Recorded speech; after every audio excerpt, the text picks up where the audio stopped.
아멘. 여러분, 시편 하시면 누가 떠오르시나요? 다윗이 아닐까 그렇게 생각됩니다. 대부분의 많은 이 시편들이 다윗이 지은 것이라고 볼 수 있습니다. 그런데 시편 42편은요 다윗의 시인 줄 알고 있었습니다. 하지만 여러분의 그 시편 옆에 보시면 작은 글씨로 이렇게 되어 있습니다. 고라의 자손의 마스길 인도자를 따라 부르는 노래, 이렇게 쓰여 있는 것을 보실 수 있을 것입니다. 그럼 시편 42편은 이것을 보고 다윗의 노래가 아니라 고라의 자손인의 노래인 것을 우리가 볼 수 있다라는 것이죠. 그리고 여러분, 이 마스길이라는 단어가 나오는데요, 이 마스길이라는 뜻은요 깨닫다, 생각하다, 이 교훈하다라는 의미가 담겨져 있습니다.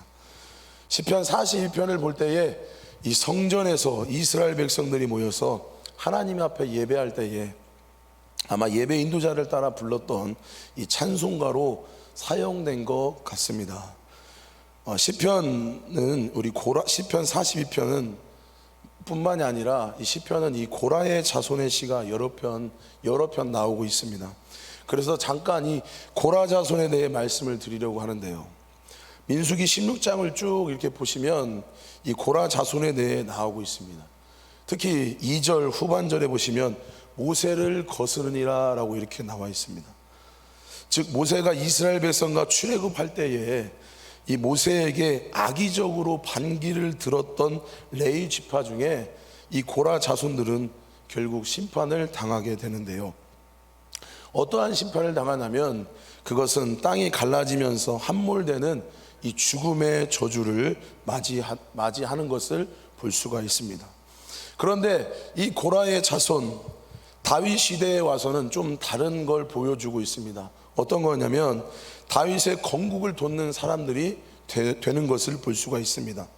그리고 고라의 자손을 하나님을 예배하는 이 성전에 수중드는 사람으로 다윗은 그렇게 임명하는 것을 볼 수가 있습니다. 그래서요, 이 고라의 자손들은 이 그들의 수치가 하나님을 찬양하는 사역으로 바뀌게 되는 것을 볼 수가 있는 것이죠. 그런데 오늘 이 시편 42편은 몇 가지로 해석이 가능한 것을 볼 수가 있습니다. 이 고라의 자손의 시라고 나와 있지만 다윗의 시라고 해도 큰 무리가 없을 것 같다라고 말씀드리고 싶습니다. 이 시대적인 배경은요, 다윗이 자신의 아들 압살롬에게 쫓겨서 이 성을 도망갈 때에 그 어려움을 당했던 시기라고 볼 수 있습니다. 그런데 그 어려움을 고라의 자손이 바라보면서 다윗의 마음으로 지었을지도 모른다는 것입니다. 그래서 어떤 목사님은 이렇게 말씀하세요. 시편을 볼 때 중요한 포인트가 있는데 그것은 역사적인 한 사건의 문제가 아니라 이 상황에 일어났던 동일한 상황들을 통해서 우리의 감정을 이입하면서 보면 더 큰 은혜가 될 것이라고 이렇게 이야기하는 것을 볼 수 있습니다. 시편은 하나님의 말씀 중에 문학 작품으로 되어 있습니다. 시편을 잘 이해하기 위해서는 이 시를 썼던 사람의 마음을 이해하고요, 그 마음으로 들어가면서 감정이입이 중요하다라고 볼 수 있다는 것이죠. 그러한 마음으로 오늘 우리 본문 1절 다시 한번 다 같이 읽도록 하겠습니다. 시작. 하나님이여, 사슴이 시냇물을 찾기에 갈급함같이 내 영혼이 주를 찾기에 갈급하니이다. 여러분이 갈급한다라는 이 단어의 의미를 좀 찾아보면 목이 마르다, 몹시 조급하다, 이 헐떡이다라는 뜻을 쓰여지고 있습니다. 목이 마른 정도에서 끝나는 게 아니라 몹시 급하여 물 한 모금이라도 간절히 원한다는 뜻이죠. 물을 먹지 않으면 당장이라도 뭔가 미칠 것 같은 그러한 심장을 이야기하고 있는 것입니다. 이는 하나님을 향한 이 시인이 얼마나 강렬한 것이, 갈급함이 얼마나 강렬한 것을 잘 보여주고 있는 것입니다. 시인은 자신을 사슴으로 비유하고 있습니다. 사슴은 공격 수단도 없는 그러한 동물입니다. 그러므로 맹수를 만나면 죽어라, 도망칠 수밖에 없는 게 그게 사슴의 존재인 것입니다. 따라서 시인이 자신을 사슴에 비유한 것은 자신의 현재 대적에게 쫓기어 죽어라 도망치는 자신을 암시하기 위함이라고 또한 볼 수가 있는 것입니다. 그러나 이 시인이 이 자신을 사슴에 비유한 데는 보다 중요한 이유가 있는데요, 그것은 사슴의 생태적인 특성과 관련이 있습니다. 사슴은 피가 뜨거운 동물입니다. 따라서 갈증을 자주 느낀다고 합니다. 그런 이유로 물을 자주 마셔야 합니다. 그런데 이 중동 지방은 강우량이 적습니다. 때문에 시냇물을 찾기가 어려워요. 시내는 많지만 대부분의 시내는 우기에만 물이 흐를 뿐 건기에는 물이 바짝 말라 버렸다는 것입니다. 그래서 건기가 되면 이 사슴들은요, 어느 동물보다도 이 시냇물을 찾기에 갈급하다고 합니다. 시인은 이처럼 사슴이 시냇물을 찾기에 갈급해하며 헐떡이는 소리를 좀 들었던 것 같습니다. 그리고 대적들에게 쫓기면서 하나님의 도우심을 바라는 이 자신의 심정을 바로 시냇물을 찾기에 갈급한 사슴과 같다라고 말하고 있는 것입니다. 여기서 시냇물은요, 하나님의 도우심 혹은 하나님으로부터 흘러나오는 풍성한 은혜를 상징하고 있습니다. 우리가 잘 알고 있는 시편 23편 2절 말씀에도 이렇게 말씀하고 있습니다. 그가 나를 푸른 풀밭에 누이시며 실만한 물가로 인도하시는도다. 실로 시인은 하나님의 도우심과 풍성한 은혜가 간절한 그런 처지에 놓여 있다라고 볼 수 있습니다.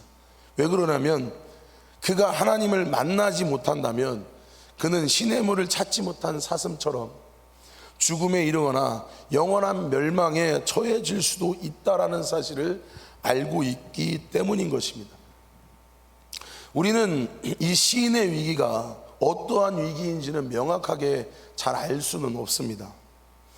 많은 학자들은요, 다윗을 보고 있는데, 이 시의 저자를 다윗으로 보고 있는데, 현재의 상황은 이 다윗이 자신의 아들 압살롬의 반역을 피하여 요단 동편 마하나임으로 피신한 상황인 것을 그렇게 이야기하고 있습니다.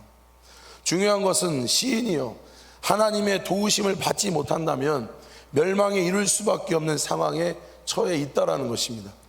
그런데 이 시인의 고백이 너무나도 중요한 사실 한 가지를 전제하고 있는데요, 그것은 바로 하나님께서 자신의 유일하고도 영원한 구원자, 구원의 생수이시라는 사실인 것입니다. 그렇습니다. 여기서 구체적인 언급은 없지만 본시는요, 하나님만이 유일한 구원의 생수가 되신다는 사실을 전제로 하고 있습니다. 그는 지금 매우 급한 위기에 처해 있는 하나님이 자신을 위기에서 구원하여 주실 생수가 되신다는 사실을 절실히 깨닫게 된 것입니다.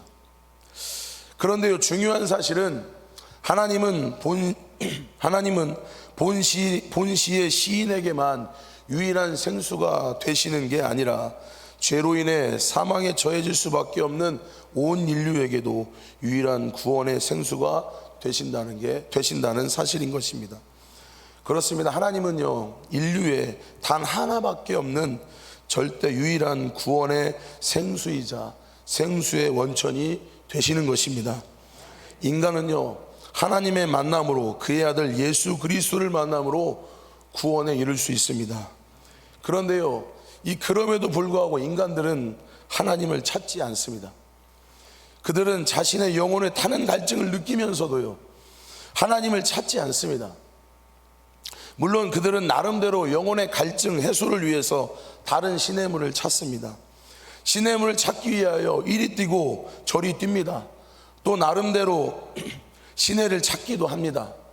하지만 그들이 찾는 시내는 물이 흐리지 않는 시내인 것입니다. 그들이 찾는 그것은 그들의 영혼에 타는 갈증을 해소시켜 줄 수 없는 건천에 불과하다라는 것이죠. 그리하여 그들은 그 시내를 찾음으로 잠시는 기뻐하지만 이내 더욱 큰 고통을 느끼면서 죽어갈 뿐이라는 것입니다. 사람의 영혼의 갈증을 해소하고 구원을 얻으려면 물이 흐르는 시냇물을 찾아야 합니다. 영혼이 마르지 않는 샘, 그 근원을 찾아야 된다는 것입니다. 사랑하는 성도 여러분, 영원히 마르지 않는 이 생명의 근원은요, 오직 우리 예수 그리스도이십니다. 세상에 그 어떤 것도 영혼의 갈증을 해결할 수는 없습니다. 오직 예수님밖에 없다라는 것이죠. 예레미야를 보면 이스라엘 백성들은요, 생수의 근원이신 하나님을 버리고 대신 물을 보관하지 못할 터진 웅덩이를 판 것을 볼 수가 있습니다. 우리 예레미야 2장 13절 같이 한번 읽어보도록 하겠습니다. 내 백성이 두 가지 악을 행하였나니 곧 그들이 생수의 근원되는 나를 버린 것과 스스로 웅덩이를 판 것인데 그것은 그 물을 가두지 못할 터진 웅덩이들이니라. 본문은요, 하나님을 멀리하고 무익한 것을 찾는 이스라엘 백성들에게 하나님께서 도전장을 내미는 장면이십니다. 본문에서 하나님을 생수의 근원이 되신다고 소개하면서 이스라엘은요, 이 생수의 근원을 버리고 터진 웅덩이를 파고 있다라는 것입니다. 이것은 하나님과 이 시대에 바알을 바꾼 이스라엘의 죄악을 드러낸 말씀이라고 볼 수 있습니다. 성도 여러분들, 생수의 근원이신 하나님을 버리면요, 하나님의 영광도 떠나게 되는 것입니다. 그 결과 그들의 삶은요, 기쁨도 구원도 얻지 못하고 다 멸망하고 말았다라는 것입니다. 하나님이 아닌 다른 곳에서 구원의 생수를 찾는 자들은 결국 이와 같다라는 것입니다. 여러분, 오늘 우리 이 땅에 사람을 구원할 것 같은 많은 종교들이 있고요, 많은 세상에 이 사상들이 있는데 희한하게 사람들은 갈수록 목말라 합니다. 그 이유는 무엇일까요? 왜냐하면 그것들은 물이 흐르지 않는 시내이기 때문인 것이죠. 생명이 없기 때문인 것입니다. 성도 여러분, 지금 어떠한 상황 가운데 계신지는 모르겠습니다. 혹시 하나님 말고 다른 것들에 대해 목마름을 채우려 하고 있진 않으신지요? 도전할 것은요, 정말 인생의 타는 목마름을 해결하고 구원에 이르기를 원하신다면요, 이 생수의 근원이신 하나님 앞에 나와야 된다는 것입니다. 하나님께서 인생의 유일하고 영원한 생수의 근원이심을 우리는 인정하고 하나님을 바라봐야 된다는 것입니다. 하지만 어떠나요? 우리는 머리로는 알면서 가슴으로는 그분을 인정하지만 진정 그분을 우리는 갈망해 본 적이 얼마나 있으신가요? 365일 우리는 교회는 드나들어도 한 번도 가슴이 무너본 적이 없는 사람, 매주 예배는 드려도요, 주님의 은혜에 목말라 한 적이 없는 사람, 매번 기도는 해도 마음속에 자신의 죄와 강박감을 위해 울어본 적이 없는 사람, 이런 사람들 마음속에 어찌 주님이 오실까요? 사랑하는 성도 여러분들, 생명 되신 하나님 안에서 참된 만족과요, 구원에 이르는 하나님을 향한 갈망이 여러분들 속에 간절하게 떠올렸던 적은 언제이신지요? 이 세상이나 세상에 있는 것들에 대한 욕심 말고 하나님의 은혜에 대한 갈망한 간절한 욕망, 사슴이 시냇물을 찾기에 갈급한 것 같이 주님이 나를 만나 주시도록 이 비천한 인생의 마음에 주님 자신이 찾아와 주셔서 나를 어루만져 주시고 나의 이런 텅 빈 심령을 주님 한 분만으로 충만케 채워주기를 바라는 그런 목마름 속에서 눈물 흘리며 어린아이처럼 내 마음에 오시도록 구해본 적이 언제인지 여쭤보고 싶습니다. 다윗은요, 하나님을 믿지 못하는 게 아니었습니다. 그는 어려울 때, 그의 인생이 잘 나갈 때, 어디 갈 때도 그는 하나님을 믿고 있었습니다. 다윗은 하나님의 존재를 부정하지 않았습니다. 그런데요,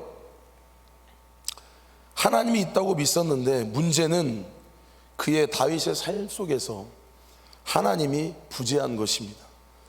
살아계신 하나님이 느껴지지 않는 거예요. 우리 신앙의 문제 이런 거 아닐까요? 나 하나님을 믿습니다. 그런데 삶 속에서 느껴지지 않는 거예요. 하나님, 제가 이렇게 힘든 시간을 지나가고 있는데 하나님 어디에 계시나요? 분명한 것은 하나님이 계시지 않는 게 아니라 내 삶에 하나님이 계시지 않는 게 문제라는 것입니다. 하나님이 사람이 만드실 때는요, 당신과 사람 속에서 서로 교제하기를 위해서 하나님은 우리를 만드셨습니다.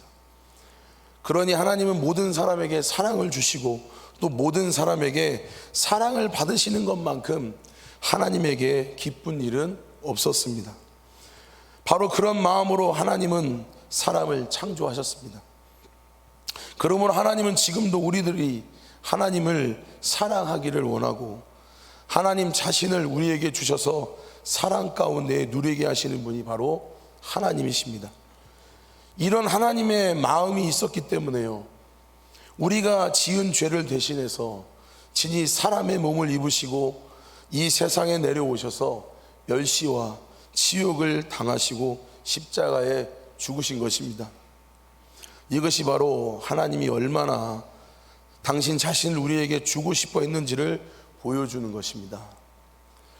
오늘날 우리의 삶 속에는요, 하나님의 이 큰 사랑, 주님의 놀라운 은혜를 경험하며 그 힘으로 고난도 이기고 역경도 이기며 하나님을 섬기는 사람들이 너무나 소수인 이유는 무엇일까요? 죄가 많기 때문일까요? 물론 그렇습니다. 그러나 더 큰 이유는요, 비록 명백한 죄는 있으나 하나님과 다시 관계를 맺고 싶고 그 사랑 안에 살고 싶어서 하나님 은혜에 목말라 했던 이 세리와 같은 하나님을 향한 갈망이 없기 때문인 것입니다. 한 주 부탁하겠습니다. 성도 여러분들, 하나님에 대한 갈망이 있으신가요? 혹시 잊으셨나요? 괜찮습니다. 분명한 것은요, 지금 상황과 형편이 어떠하든 하나님을 바라보기 시작할 때, 하나님을 의지하기 시작할 때 분명한 것은 내 안에 새로운 하나님의 향한 갈망이 시작된다는 것을 믿으시기 바랍니다. 시인은 사슴이 신의 문을 찾아 헤맬 수 없는 갈급한 상황에서 하나님을 바라보았듯이 우리 또한 이 시인의 마음으로 여러분들이 하나님을 볼 수 있으시면 좋겠습니다. 하나님을 바라볼 때 하나님을 갈망할 것이고 그 갈망 가운데 하나님을 우리는 찬송하게 될 것입니다. 오직 하나님께 시선을 고정시키시고 하나님을 바라보고 하나님을 기다리시기 바랍니다. 사슴이 시냇물을 찾듯 목숨을 걸고 하나님을 찾으시기 바랍니다. 이 시의 지은이는요, 1절에 하나님이여 라고 가장 먼저 하나님을 찾았습니다. 우리가 가장 먼저 해야 할 일은 우리도 이 시편 기자와 같이 하나님을 찾는 것입니다. 하나님을 바라보는 것입니다. 하나님을 간절히 찾아야 되는 것입니다. 나를 간절히 찾는 자가 나를 만날 것이다. 하나님을 만나지 못하면요, 오늘 이 시간 죽는다는 심정으로 오늘 하나님을 찾는 사랑하는 성도님들 되시기를 축복합니다. 그럴 때에 이 살아계신 하나님께서 우리를 찾아오시면서 우리는 살아계신 하나님을 만나게 될 것입니다. 그 하나님께서 우리 마음속에 있는 모든 불안과 낙심을 다 몰아내시고요, 우리 마음속에 이 세상이 줄 수 없는 기쁨과 감사와 평안을 허락해 주실 것입니다. 우리 시간 다 같이 한번 기도하며 하나님 앞에 나아가기 원합니다.